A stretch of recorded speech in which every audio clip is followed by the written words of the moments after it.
এরকম ছোট ছোট চিংড়ি মাছ খেতে কে কে ভালোবাসো? আমার তো ভীষণ ভালো লাগে। তো আজকে চিংড়ি মাছ দিয়ে একটা রেসিপি শেয়ার করা যাক।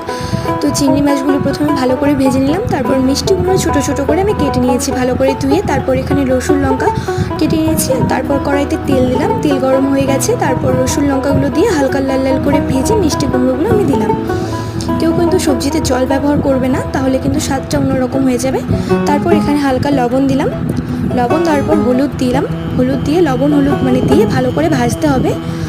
ভালো করে ভেজে এখানে হালকা জিরে গুঁড়ো দিতে হবে, আর যে যেরকম পরিমাণ ঝাল খাও তার পরিমাণ মতো লঙ্কার গুঁড়ো দিতে হবে। একদিন বাড়িতে তোমরা এভাবে ট্রাই করে দেখো, দারুণ লাগবে খেতে। তারপর এখানে সবজিটা হয়ে গেছে, আমি এখানে চিংড়ি মাছগুলো দিয়ে দিলাম।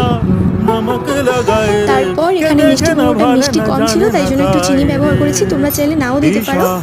তো কেমন লাগলো? যদি ভালো লেগে থাকে অবশ্যই